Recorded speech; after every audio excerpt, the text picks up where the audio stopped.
Cour des comptes sur cette base là dina mën a saytu loolu. bu coow li nag boo ko déggee président Ayib est-ce que du maanaam réalité pouvoir dafa dab Pastef ba nga dégg fa ay lutte de pouvoir parce que li nga fi dégg lépp ci ay problème mu Guy Marius Sagna yëkkati ko attaque contre le président assemblée nationale est-ce que du loolu mooy réalité pouvoir bi leen dab. non non qui a intérêt à faire ça gisuma ci lutte. est-ce que moom nekkul cible sax finalement président assemblée bi. en tout cas gisuma lutte de pouvoir parce que Guy Marius Sagna ba mu génnee yaakaar naa ne nee na visé wul président assemblée nationale moom bureau bi la doon wax. groupe parlementaire bi la doon wax. maanaam yow. te jàpp naa ni moom yàq taxu kaa jóg en tout cas suñu groupe parlementaire la bokk am na tamit ay qualité am na ay défauts comme ñëpp nit mën na juum dans l'envie de bien faire mais jàppuma ni yàq tax na ko jóg lu peut-être nag en dehors am na ñoo xam ne bëgguñu le président Malick Ndiaye réussir bilan réussir mission am réussir mandat am loolu kay am na ay forces yoo xam ne ñoom peut-être ñoo ngi travailler pour éviter que mu réussir yan force la non mënuma leen dama ne man lu ma jàpp parce que des fois nga dégg ci presse bi loo xam ne da nga koy leen xam ne li dara du ci dëgg wax nga ko léegi am na benn un chroniqueur là dégg naa ku ñu arrêté tey mais kooku lu mu wax moom mii sax moo demaat rectifier waat boppam. waaw kon kay waaw nga wax ba pare di rectifier sa bopp. mais malheureusement. jarul fanaanal ci kii nag wax na rectifier na kay. waaw mais nag président assemblée nationale tamit en tant que citoyen am na droit koo xam ne ku ko tuumal loo xam ne moom jàpp na dëgg mu saisir les voies de justice. tamit mais force yooyu nekkul biir Pastef. non jàppuma ko gëmuma ko. gëmuma ñu nekk ci biir Pastef parce que jàpp naa ni képp ku nekk ci biir Pastef nga nekk patriote. am nga yéene assemblée nationale réussir mission am parce que su assemblée nationale réussir mission am mooy Sénégal lu ñu am yéene tey ci projet bi dina antu parce que tey mënoo doxal projet bi te jaaroo ci assemblée nationale. dans tout ça réforme législative yëpp assemblée nationale. dans tout ça on n'entend pas l'opposition parlementaire parce que yéen a leen jox occasion ñoom ñu leen di seetaan rek c'est entre vous ngeen nekk di. waaw malheureusement loolu laay wax xam nga tey su ma nee la sortie bu sama camarade gi def et inopportune tey am nañu ay sujets yoo nga xam ne tey maanaam mën nañ cee débattre. opposition bi joxe ci xalaatam ay réalisations concrètes tey par exemple nga jël la mission du premier ministre en Chine mais c'est exceptionnel c'est historique nga jël tey le rapport trimestriel d'exécution budgétaire yi nga jël les lois de finances rectificatives nga jël les réformes du règlement intérieur te règlement intérieur Assemblée nationale daje nañu en commission des lois adopté ko à l'unanimité que ce soit majorité opposition non inscrit ñëpp d'accord ci après demain dina dem séance plénière pour man loolu moo war a nekk débat yi pour que ñu permettre aux Sénégalais ñu xam régime bi fan la leen bëgg a yóbbu sur le chemin de la transformation systémique. maintenant nag suñu bëggee dugg ci yenn détails yi bu mu ëpp am na loo xam ne pour man jàpp naa ne suñu cuisine interne mën nañ ko régler à l'interne te ñoo ngi ci doon waxtaan. parce que yaa ngi wax loolu ministre des finances yéen a ngi koy xaar bu ngeen voté plénière bi modification règlement intérieur bi le lendemain samedi chef débat ak son équipe war nañ faa ñëw ci li nga xam ne mooy loi de finances rectificative bi ak débat d'orientation budgétaire muy loo xamante sax daaw débat d'orientation budgétaire boobu waroon na am amut ndax. gars yi ko dàqoon ñoom Abdou Mbow ñoo ko dàqoon. non parce que premier ministre amuñu woon argument. non Ousmane Sonko moo leen frustré woon prétexte boobu non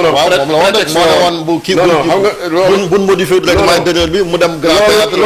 loolu prétexte la woon rek alibi la woon mais amuñu woon argument premier ministre des finances boobu dafa déposé woon na le document de programmation nga xam ne sur base boobu nañu defee débat d'orientation budgétaire bi ñëw na ba assemblée nationale si jour ba nañ ko dàq parce que bëgguñu woon débattre amuñu woon argument amuñu woon lu ñuy wax loo xam ne mën na léegi nag bi am dina mais incha allah ren yaakaar naa ni prévoir nañ ko samedi bi suba ministre des finances dina ñëw en commission des finances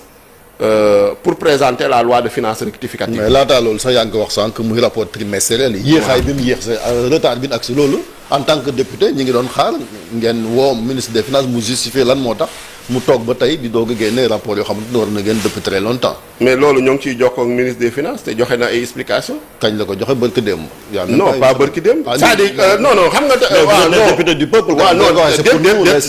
xam nga tamit ñun en tant que député tamit du chaque fois suñu soxla ministre nañ koy bind. des fois mën nga interpeller directement un ministre yi ils sont accessibles. mun na leen interpeller directement ñu jox la seen réponse yow nga partagé ko maintenant nag après la réponse officielle effectivement on les encourage toujours ñuy présenter ñuy publier di communiquer te yaakaar naa ni communiqué na te lu mu communiqué yenu na maanaam mooy maanaam ñëpp xam nañ ni situation bu fi nekk depuis février 2025 Cour des comptes génnee rapport audit yi wane ni chiffres yu bëri ñu doon publier ci rapport état yi surtout rapport yoo xam ne dafa doon jógee ministre des finances c'est de faux chiffres ñoom nag dañu ne bi yoon nañu jël seen motuwaay pour chiffre bu ñu publier day nekk chiffre boo xam ne day méngoo ak réalité bi. day donc loo xam ne lu transparent la lu dëggu la. ba tax ñàkk a te dinañ jël en compte les recommandations du rapport de la Cour des comptes de février 2025. yaakaar naa ni bi yoon def nañ ko loolu moo indi rapport bi ci dernier rapport trimestriel 2024 ak premier rapport trimestriel 2025. léegi ban considération ngay def justement sur ce rapport là mën nañoo jël sax bu premier trimestre. non pour premier trimestre 2025 yaakaar naa ni loolu. wane na orientation politique gu gouvernement bi parce que politique gouvernement bi lu mu wax fexe daf une discipline maanaam yar suñu bopp ci wàllum dépense bañ a dépenser ci n'importe comment dépense bu ñu war a génnee rek wàññeekul day nekk dépense yoo xam ne day justifié day nekk ay dépenses yoo xam ne day doon ay dépenses justifié wu day doon ay dépenses yoo xam ne dañ ko teg ci lu leer wax tamit recettes yi naka la ñuy góorgóorloo ba yokk recettes yi surtout lu jëm ci recette yoo xam ne moo jógee ci impôt et domaine recette fiscale yi 1027 milliards oui. voilà donc loolu je pense que gis nañ ci amélioration mais ñëpp xam nañu tamit c'est un premier trimestre en général premier trimestre machine bi day démarrer lentement mais balaa ngaa dugg ci rythme de croisière nga dem deuxième trimestre dem troisième trimestre mais recette yi mais luñ ci gis mais dépense yi dafa ëpp recette yi ba am déficit boo xam ne xëy na moo war a bari moo tax man la loolu aussi est-ce que leer na non leer na nañu présenté nañu publier nañu chiffres yi ñëpp xam nañu Sénégal dafa am déficit loolu kay kenn jàngalu ko kenn loolu déficit luy déficit mooy sa dépense yi lu nga xayma ci dépense moo ëpp lu ngay am ci recette après lu ci des da ngay dem wuti foo ko financer soit nga financer ko par des emprunts soit nga financer ko sur le marché soit nga financer ko par l'épargne loolu moo am ci dëkk yëpp déficit budgétaire maintenant déficit budgétaire lu ñu ci wax dañ ko war a maîtriser loolu mooy objectif maîtrise des déficits budgétaires par exemple UEMOA dafa ne 3% ñun yegguñu foofu mais fexe nañu ñoo ngi réduire le déficit budgétaire loolu ñoo ngi ciy teg ay jéego di appliquer lépp lu nga xam ne recommandation. mais danoo gis ne en tout cas wàññeeku amul ci terrain de vie état bi maanaam fonctionnement bi nga xamante moom moo am ba sax on parle d'investissement yi gis nga li nga xamante ni presque 2 milliards la alors que ñoom Macky Sall bi ni dem yóbbu nañu ko ba 20 milliards te loolu day am impact quand même ci. waaw mais xam nga kuy dem lan moo tax loolu. non xam nga loolu laa wax. il faut pas comparer ce qui n'est pas comparable. comparaison n'est pas raison. maanaam tey sooy comparer da ngay comparer non sooy comparer da ngay comparer à des périodes par exemple sooy comparer tey rapport trimestriel d'exécution budgétaire da nga koy comparer ak premier rapport trimestriel d'exécution budgétaire bu 2024 pas bu sortie bi parce que ñëpp xam nañ ni en début d'année mbir yi ça démarre lentement te ñëpp xam nañ jafe-jafe yu nga xam ne gouvernement bi fekk na fi notamment avec la publication du rapport de la Cour des comptes en février 2025 milliers de milliards yoo xam ne ñoo ngi ko doon àbb te ñun assemblée nationale yëguñ ci dara te loolu yaakaar naa ni avec le nouveau gouvernement nee na loolu mënatul am maanaam mënatoo àbb dërëm te jaarul assemblée nationale autorisation parlementaire mënatoo dem ci banques yi di leb banques yi di fa am ci intérêt ñu koy jël di ci comp ci budget état bi ñu leen di fay te assemblée nationale yëgu ko wala feeñul ci budget bi. donc transparence budgétaire nañu jiital. mais bu ñu gisee am masse salariale bu yokk ayib te nga ni daaw xam nga débat bi fi ju doon te yow sax bokkoon nga ñi ko doon jiite mooy bi ni dissoudre ñaari institution yooyu muy au conseil des collectivités territoriales ak conseil économique social environnemental. mais masse salariale. loolu c'était pour sakkanal ngeen wax yaxandal. waaw gis nañ ni en tout cas état bi ni muy dundee. mais xaalis boobu ñuy yaxanal waaw dañ ko réutiliser waat pour n'est-ce pas recruter 2000 enseignants si loolu nañ ko diriger waat 15 milliards du yaxanal pour yaxanal parce que état tamit état nekkul rentier on a un état boo xam ne c'est un état stratège un état boo xam ne dafa bëgg a développer emploi un état boo xam ne yéene na tey salarié que ce soit dans le public ou dans le privé seen revendication yi ñu satisfaire ko jël en compte tey lu nga xam ne moom nañu signé dans le cadre du pacte de stabilité sociale loolu état bi ci orientation boobu la jëm état bi man pour man gis nga Chérif wax jee bëri rek mais pour man état bi dañ leen war a féliciter encourager leen parce que lu ñu fi fekk moo doy waar tey suñu leen sa dëkk am na de 4000 milliards wala 5000 milliards yoo xam ne leb nañ ko te kenn yëgu ko woon yow nga fexe ba di fay salaire yi nga fexe ba di fay charge yi nga fexe ba di fonctionner loo état bi lépp luy approvisionnement dara manqué wul. mais chantier mbiri di dox. mais investissement bu amut. chantier investissement mais nag mais déggoo nga xam nga tamit. tey loi de finances rectificative looloo ko tax a jóg. dañ fi fekk ay bor xam nga est-ce que xam nga ni si loi de finances rectificative bi état prévoir na ci 500 milliards pour fay bor yi. dans le cadre du plan de relance à court terme de l'économie sénégalaise des secteurs productifs. te c'est parce que gouvernement bi. ci cadre loi de finances rectificative bi dina lancer le plan de relance te jël na secteur productif bi benn bi mooy les BTP. voilà parce que foofu 300 milliards beneen bi numérique benn bi énergie BTP boobu le ministre bi nekk wàllu infrastructure diggoon na acteurs yi ne dañ leen fay c'était plus de 300 milliards. moo ngi ci loi de finances rectificative on a prévu 500 milliards dans la loi de finances rectificative pour éponger les arriérés mu ngi ci 500 milliards laa la wax. juróom téeméeru milliards mu ngi ci loi de finances rectificative parce que mënuñoo relancer sans pour autant nga fay ay bor parce que tey entreprise yi ñoo ngi ci jafe-jafe loolu ñëpp xam nañ ko entreprise notamment les entreprises de BTP parce que ñun en tant que parlementaire des fois dañuy saisir sénégalais yëpp ñuy saisir du secteur privé de la société civile de l'informel ku nekk du ñu wax say jafe-jafe ñu koy remonter au gouvernement mais entreprise yooyu ñoo ngi ci jafe-jafe te bor bi nga xam ne depuis ancien régime bi parce que ñooñu dañu doon leb rek di engager ay dépenses yoo xam ne amul couverture budgétaire. mais yéen soo engagé mais lu leen taxoon jóg mooy def di signer ay marché peut-être di jël ay commission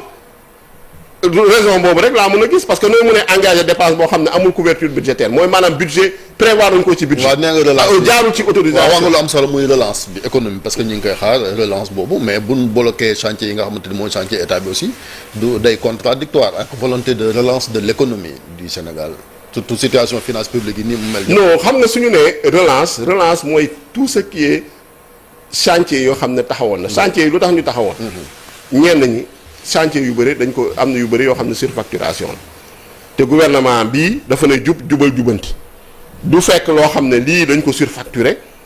muy continuer moom mu xam ko mu bëgg a continuer contrat boobu donc contrat yu bëri dañ leen renégocier. mais waroon renégocier ku surfacturation. maintenant yenn chantier yi. waaw foofu surfacturation ku ko def da ngaa jalgati yoon loolu dañ la war a sanctionner mais boo renégocier yéen a ngi cautionner lu garaaw kon.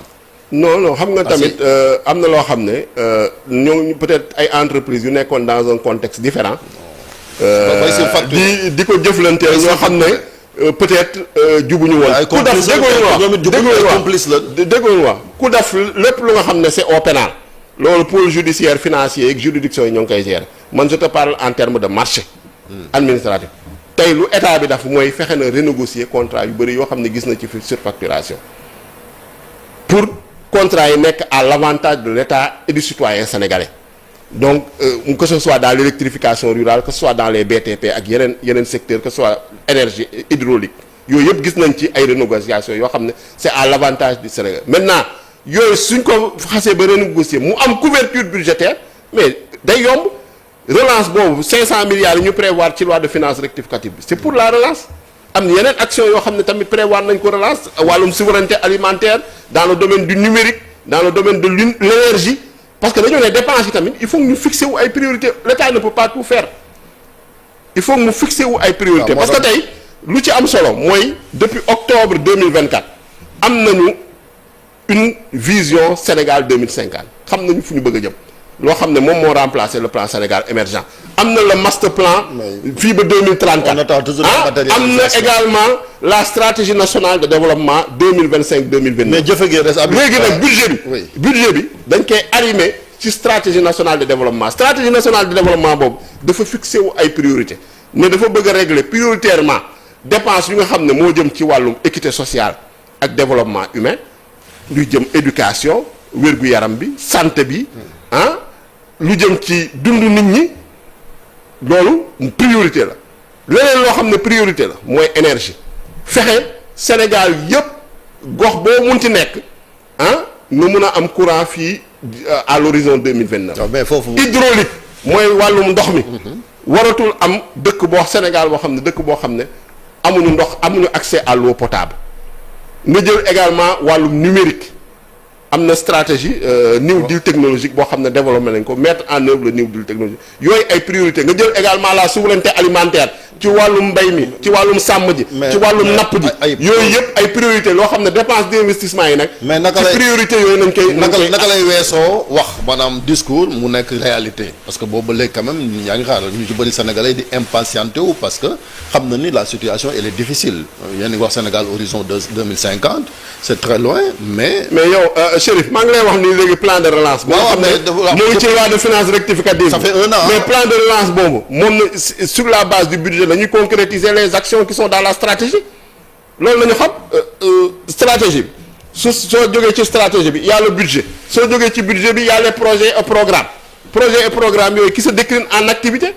concrète sur le terrain maintenant le tout c'est que ñu performant te loolu soo gisee benn je vais prendre rek exemple ASER est-ce que xam nga ni ASER jamono ji lu mu électrifié lu mu électrifié en quelques mois ëpp na lu ñu doon électrifié en 1 an. donc loolu performance la dans l'exécution dans le suivi et l'évaluation des projets te loolu moo ñu manqué woon. mais honorable ASER moom coow lañ fa gën a dégg mooy xaalis boo xamante ni gis nga. coow lii yëpp avance de démarrage ak. coow lii yëpp sa police Espagne mu ngi koy coow lii yëpp Jean-Michel Sène ñëw na jubanti am ñoo xam ne kontaan nañu dañ leen doon compal gisatuñ ci seen bopp. ñuy coow li yëpp loolu la lu ci ëpp loolu la ñii di fay ay journalistes ñii di fay ay chroniqueurs ñii di fay ay activistes coow li yëpp loolu la mais maanaam danoo fay police Espagne ngir mu ubbi ci enquête dégg nga coow loolu même en Espagne la police est saisie de l'affaire buñ toppee sa logique kon bu ma toppee sama espagnol yi waaw dégg nga ñu ne même la police jël na dossier bi di ci enquête waaw ñu jalgati ñoo xam ne ñoo ngi woon ci ay surfacturation ñooñu kay dinañ leen topp kon su fekkee ni Espagne kay am na information si lopp Espagne la de bu Sénégal c'est Espagne la nga ne ma ne police Espagne déggoo lu la wax dama ne su fekkee ni Espagne dégg na ni am na ay surfacturation am na ñu doon jalgati ñoo xam ne dañ doon jël di utiliser turu Espagne wala di utiliser ay moyens Espagne nañ ci ubbi ay enquête lu jaadu la enquête boobu ba tax na gis nga il y a 2 députés wax naa Pape Djibril Thierno Alassane Sall aussi gis nga waaw ñooñu ñëpp ñooñu samay collègue nañu mais ay tappalekat nañu xam nga lu tax yow yaa ngi fan samay collègue nañu sama collègue nañu mais non ay tappalekat lañu yow kenn war loonu jiitu ci commission d'enquête parlementaire en tant que président de groupe déggoo wax sama collègue nañu mais ay tappalekat nañu parce que Jean-Michel Sène woon na leen à un débat public yow mun nga leen invité Jean-Michel Sène toog fii Thierno Alassane Sall toog fii Pape Djibril Fall toog fële ñu expliqué wu ci dossier bi ku nangu loolu ne jamais tout carte sur table am na lu jiitu ma ne yow en tant que journaliste yow doxal loolu waaw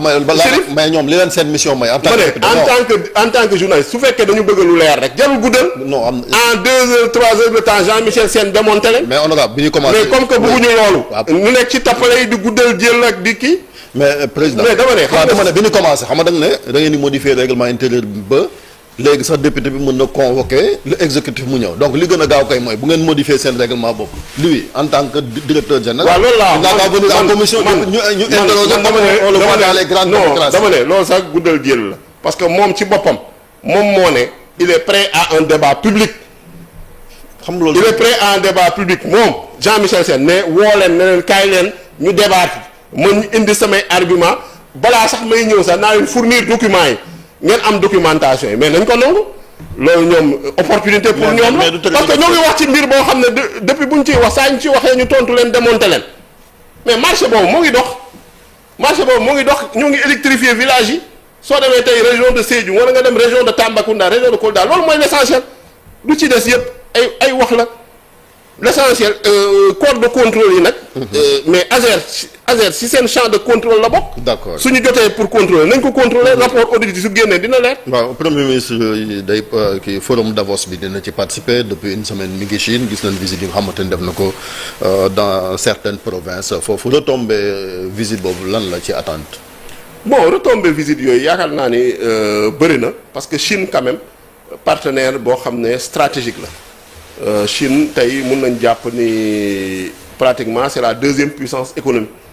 te mu ngi jëm pratiquement mu ngi diirante mbagg ak États-Unis te tamit si lu ñuy woowee le sud global la bokk le sud global mooy pays yi nga xam ne c'était des pays en développement ñoom góorgóorlu nañu ba maanaam éradiquer l'extrême pauvreté te fixé nañu ay yeneen objectif donc tey ñun mun nañu inspiré wu lu bëri ci le modèle chinois parce que tey Chine en 1960 en 1950 ñoo ngi woon ci ay situations yu doy waar mais góorgóorlu nañ ba génn ci nekk un pays développé en quelque sorte en tout cas une certaine partie de la Chine même si am na zone yoo xam ne des na yoo xam ne ñu kii la mais tey développé